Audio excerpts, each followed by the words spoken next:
What's up everybody, my name is Lee. Welcome to Adventure FPV. Today I'm going to tell you why I already returned the Beta FPV SMO 4K after just 1 week.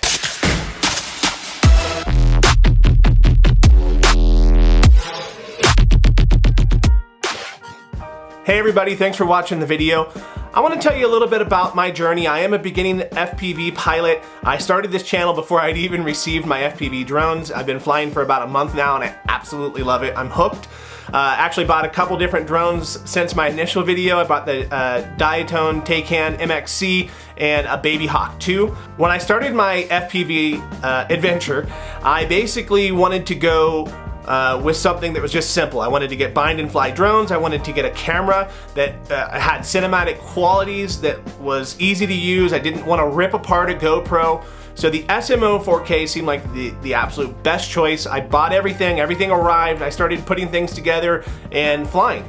My problems with the SMO 4K started as soon as I opened the box. It came with two back plates and neither one of them had the hole. So one of them was supposed to have a mounting hole and it didn't. And I know that's not a fault of the camera, it just got shipped incorrectly. So that was an issue right out the gate. My biggest problem with the SMO 4K was reliability.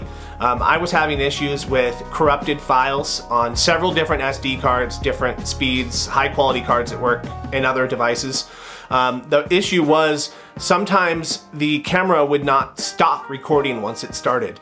And this issue I believe has to do with the app that you use to set up the camera. If the app was in any way connected either through Bluetooth or Wi-Fi to your phone, it goes into like an application mode where it thinks you're using the app to start and stop recording. But sometimes I was, and that was fine, but other times I would forget to turn off the Wi-Fi or Bluetooth on my phone, and as soon as you turn on the camera, it would try to connect to the application, and you'd hit record on the camera, but then when you'd return from your flight, you couldn't press the stop record button. It would just keep blinking and blinking and blinking because it thought you were using your phone to control it. So then I would open up the app on my phone and actually connect to it, and I could see that it was recording, but it wouldn't let me stop recording through the app either. So I know a lot of you probably aren't having that issue. Maybe it was an issue with that particular camera, but it was super annoying. I'd have to remember to turn off Wi-Fi and Bluetooth before I flew every time, or else I'd have a problem with stopping the camera. I also had physical issues with the camera. The power connector on the back, there's a little white plug where the power plugs in. It actually ended up breaking off after just a week. From plugging and unplugging it in, it's just a very delicate little piece on the circuit board. It's not really soldered on, it's just got a couple pinpoint connections, and it fell off.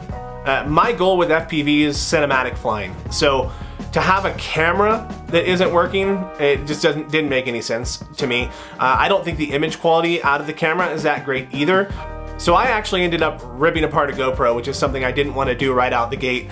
But I did it, and the image quality is much better on the GoPro Hero 6 even. It's an older GoPro. I'm using ReelSteady GO. And it ended up costing a little bit more to do the GoPro once you factor in buying ReelSteady GO. But the image quality is so much better. The dynamic range is better. It's not buggy. I can connect to the app every single time. I can leave my Wi-Fi and Bluetooth on and it doesn't matter. I can still control the camera. I just find it to be much more reliable.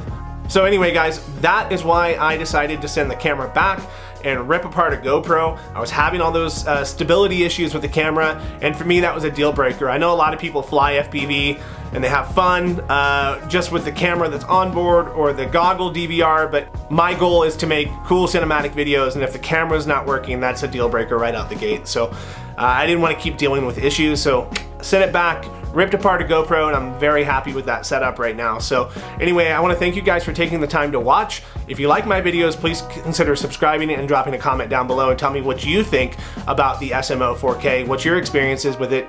You may love it, don't know. I didn't have any luck with it though. So thanks for watching.